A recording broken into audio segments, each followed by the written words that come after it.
यदि आपने किसी निर्दोष को दंड विधान किया है किसी पदवी पे बैठ के, या किसी असहाय असमर्थ को अपने बल के द्वारा रौंद करके तुमने धन लिया है, या छल कपट हिंसा के द्वारा तुमने धन लिया है, तो किसी दूसरे की जरूरत नहीं तुम्हारा नाश करने के लिए, वो धन ही पर्याप्त है।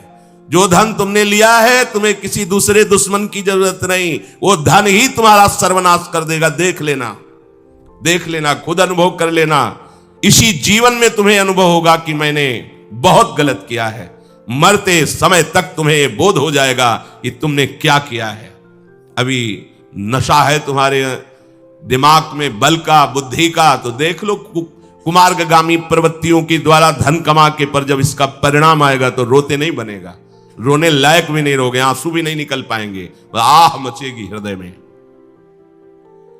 वो अपनी परिवार के पोषण के लिए इतना जलने लगता है कि तरह तरह की पाप की कमाई करके परिवार को सुखी करना चाहता है।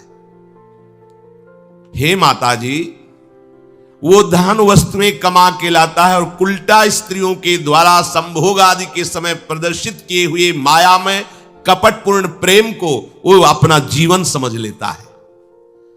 बालकों की मीठी मीठी तोतली बानी में वो इतना फंस जाता है कि दुख प्रधान कपटपूर्ण कर्म करके उनकी कामनाओं को पूर्ण करना चाहता है।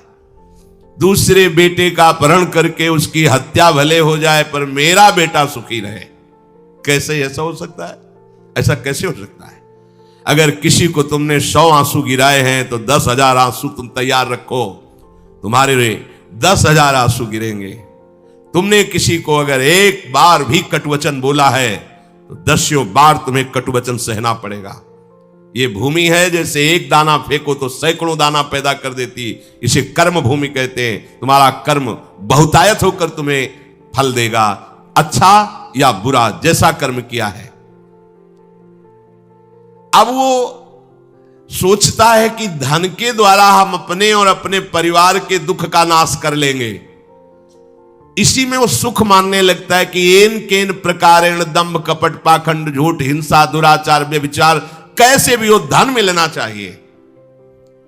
अब वो भयंकर हिंसा वृत्ति के द्वारा धन संचय करता है और अपने परिवार का पोषण करता है, जिसके फलस्वरूप उसके लिए नरक निश्चित हो जाता है। जीते जी ये अमुक नरक में जाएगा। जैसे कानून है, आप हत्या करोगे तो अमुक केस लगेगा, उसका परिणाम आपको फांसी या आजीवन सजा, ऐसी पहले से निश्चित है। ये कर्म करोगे तो आपको ये नरक मिलेगा, ये कर्म करोगे इतने कल्प तक। वहां वर्ष नहीं चलते, कल्प चलते हैं। स्वयं तो उनके खाने पीने से बचे हुए जूठे अन्न को खाकर सुख पाना, बच्चे का जूठा, परिवार का अच्छा लगा, मेरा परिवार, और वैसे ही दूसरे परिवार का नाश करके हिंसा करके वो धन कमाता है। जब ऐसा कोई करता है तो बार बार प्रयत्न करने पर भी दुख हटता नहीं, दुख बढ़ता चला जाता है।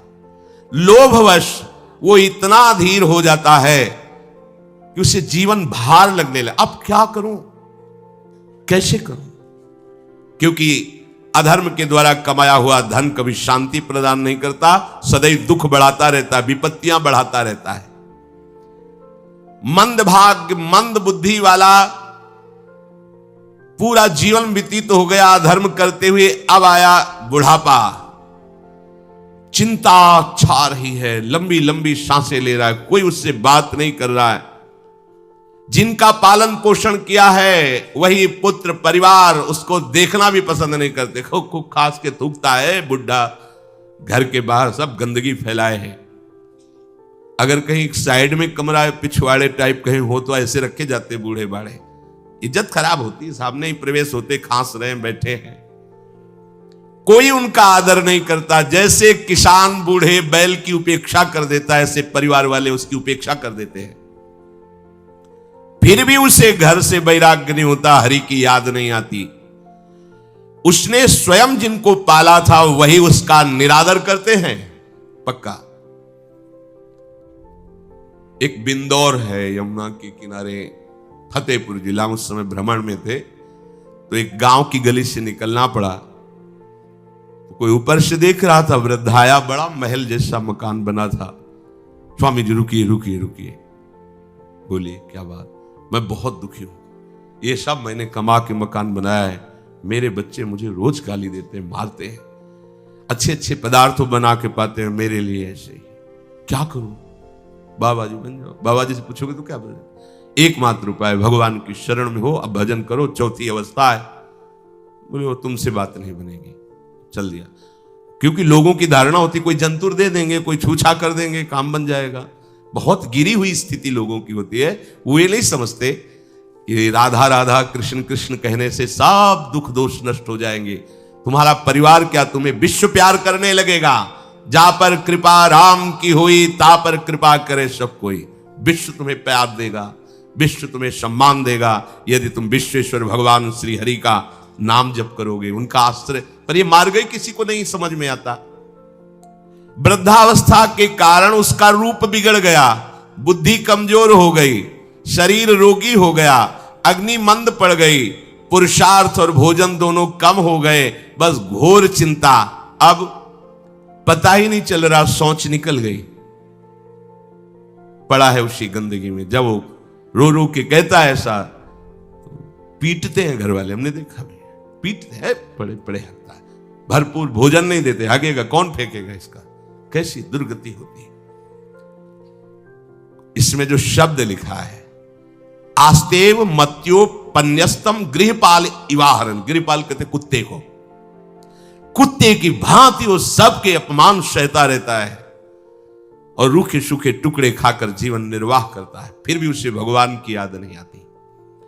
मृत्यु का समय जब निकट आता है तो वायु उत्क्रमण से इसकी पुतलियां चढ़ जाती हैं, श्वास प्रश्वास की नलिकाओं में वायु आना जाना रुक जाता है, कफ भर जाता है। अब इसे श्वास लेने में भयानक कष्ट होता है, कंठ में घुरघुराहट, पर उसका मोह उन्हीं अपने बच्चे, परिवार, घर, शब्द, ये सब छूट जाएगा। बड़ी दुर्गति है। अंतिम समय क्या सोच रहा है, ये पत्नी छूट जाएगी, बेटे छूट जाए, और बेटों ने क्या उनके साथ व्यवहार किया, ये मोह है, ये मेरा कमाया हुआ मकान कैसे छोड़ सकता हूं? तो छिपकली बन के आना, इसी मकान में रेंगना। पक्का आपका अंतिम फाइनल आपका चिंतन होता है, आपका चिंतन वही बनेगा जो जीवन भर आपने किया, उसके परिणाम में बंधु बांधव आकर घेर लेते और मनाने लगते हैं कि अब जल्दी मर जाए, भगवान उठा लें इसे। मृत्यु पाश के वशीभूत महान कष्ट को भोगता हुआ अपने परिवार का चिंतन करता है। वो मूड ये भी नहीं सोच पा रहा कि अगर अंतिम समय कृष्ण बोल दूं, राधा बोल दूं तो काम बन जाए। कुटुंब का भरण पोषण और मोह में लगा हुआ यमराज के दूत आते हैं, मार मार के उसके प्राणों को खींचते हैं। वो तो मार वही जानता है जिस पे पड़ती है, पर सोचता कौन है? विवेक है नहीं, इसलिए सोच काम नहीं करती।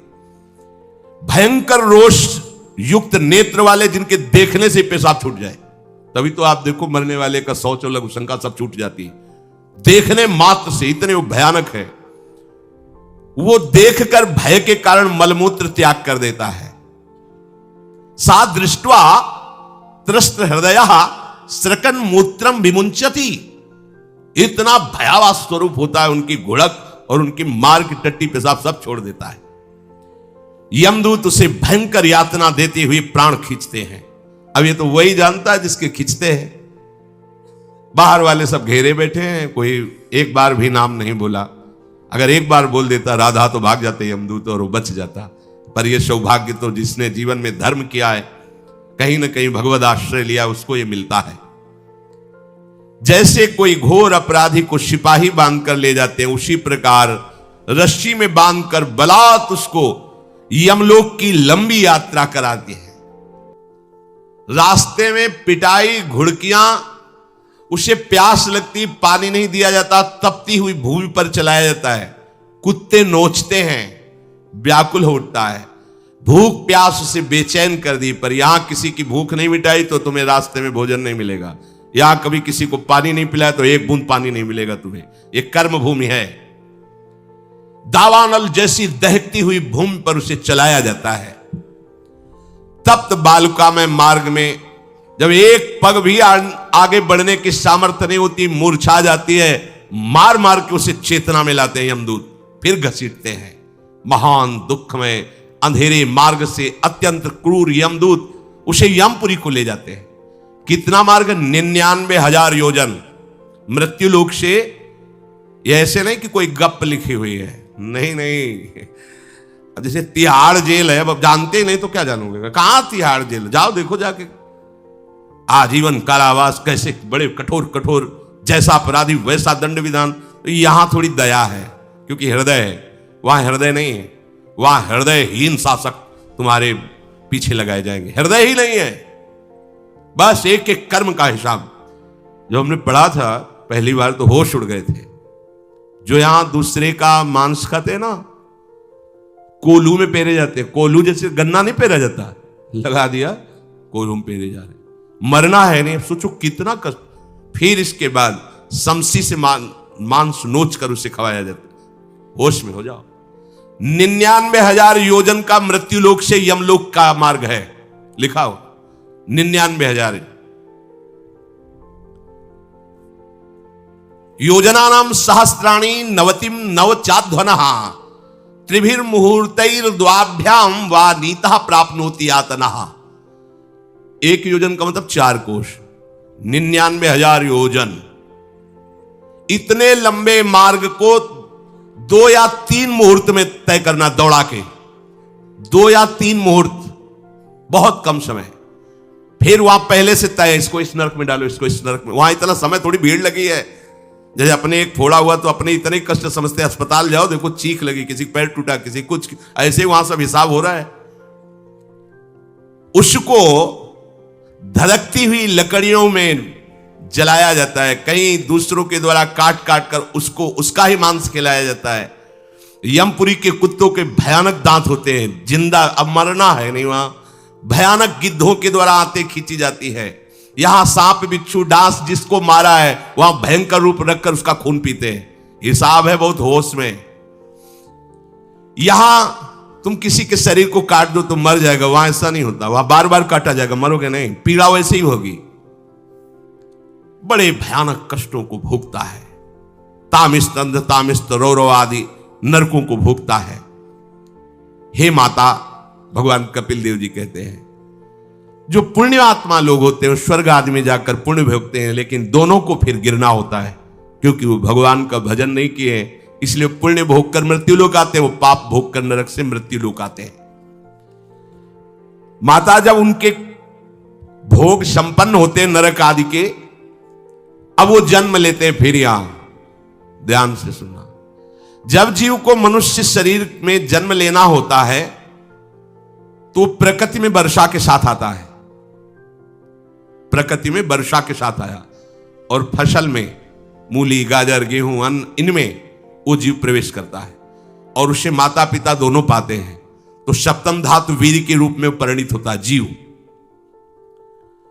वो वीर कण के रूप में माता के उदर में जब प्रवेश करता है तो एक रात्रि में मां का और पिता का, दोनों का वो जो वीर मिलता है, उस रज और वीर के मिलने से एक कलल सा बनता है। 5 रात्रि व्यतीत होने के बाद एक बुदबुदा सा बनता है। 10 रात्रि व्यतीत होने के बाद एक बेर की सी आकृति होती है। फिर उसके बाद उसमें धीरे धीरे मांसपेशियां बढ़ने लगती हैं। 1 महीने में उसके सिर निकल आता है, 2 महीने में हाथ पांव अंगों का विभाग होता है, 3रे महीने में नख रोम अस्थि चर्म स्त्री पुरुष के चिन्ह प्रकट हो जाते हैं, 4 महीने में मांसादि 7 धातुएं प्रकट हो जाती है, 5वें महीने में चेतना जागृत हो जाती है। जैसे अपने चेतना, ऐसे 5वें महीने में गर्भस्थ शिशु की चेतना जागृत हो गई। जीव है पर चेतना 5 महीने बाद मां के गर्भ में जागृत। अब उसे भूख लगती है, प्यास लगती है, वहां की तापमयी जलन पीड़ा, छोटे छोटे कीड़ों के द्वारा काटना। 6ठे मास में झिल्ली से लपटा हुआ मां की दाहिनी कोख में कीड़े की तरह तड़पता है। उस समय माता को कड़वे और खट्टे पानी की लालसा होती है, जिससे उसके अंगों में जाकर भयंकर जलन होती है। यह है भोग। वो कृमि कीड़े की तरह तड़पता है। मलमूत्र के गड्ढे में बीच में झिल्ली में बंधा हुआ वो जीवात्मा सुकुमार तो होता है, वहां के कीड़े उसे नोचते हैं छोटे छोटे, वो तड़पता है। माता प्रसन्न होती कि जब बच्चा हिलता है, बोले है उसकी दुर्गति हो रही, वहां भयंकर कष्ट पा रहा है। ऐसा क्लेश होता है कि क्षण क्षण में बेहोश होता रहता है। माता के खाए हुए कड़वे, तीखे, गरम, नमकीन, रूखे, खट्टे, यही पदार्थ पाने की इच्छा होती है माता, क्योंकि उसको भोग भोगना है। उसके कोमल शरीर में भयानक पीड़ा होती है जब माता ऐसे पदार्थ खाती है। गर्भाशय की झिल्ली में लिपटा हुआ, आंतों और मलमूत्र से घिरा हुआ सिर, पेट की और पीठ और गर्दन, ये कुंडलाकार ऐसे कंकण जैसा, ऐसी आकृति गर्भस्थ शिशु की होती है। पिंजड़े में बंद पक्षी के समान पराधीन, ना तो वो हिलडुल सकता है ना बोल सकता है, बड़ा असमर्थ दुख को भोग रहा है, चेतना पूरी है। इसी समय भगवान द्रवित होकर उसे ज्ञान देते हैं, गर्भस्थ शिशु को, सबको। जे उसे ज्ञान होता है तो सैकड़ों जन्म के कुकर्मों से याद आते हैं, सैकड़ों जन्म के। ओहो, ये मेरे कर्म का ही फल, मैंने ऐसे कर्म किए इसलिए ये दुख भोग रहा हूं। बेचैन हो जाता है, कैसे निपट पाऊंगा, सैकड़ों जन्म के कर्म जमा है। अब महान अशांति उसके हृदय में, उस शरीर में भयंकर पीड़ा। कुंडलाकार शरीर है, हिल भी नहीं सकता है, बस कीड़े काटते, बड़ी तड़पन, बड़ी जलन, भूख प्यास की जलन। अब एक और भयानक जलन हुई, उसे स्मरण हो जाता है कई जन्मों के, सैकड़ों जन्मों के पाप कर्मों का। 7वां महीना आरंभ हुआ कि ज्ञान का उन्मेष हो गया। अब प्रसूति वायु उसे चला रही है, तड़पता है वो।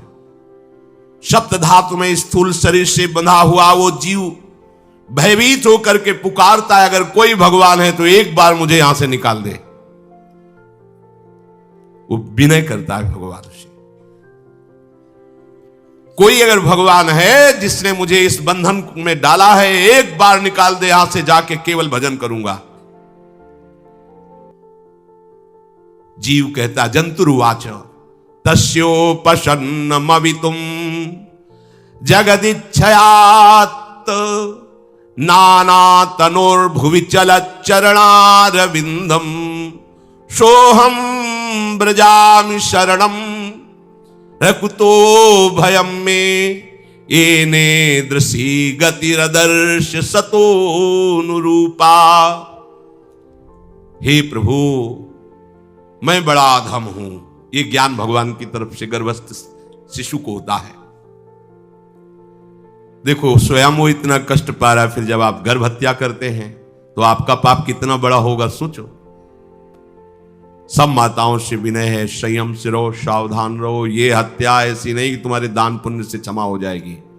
ये जो भ्रूण हत्या है, गर्भ हत्या है, बहुत बड़ा पाप है। आप लोग अज्ञान के कारण इसको ध्यान नहीं देते, इसे खिलवाड़ समझते हो।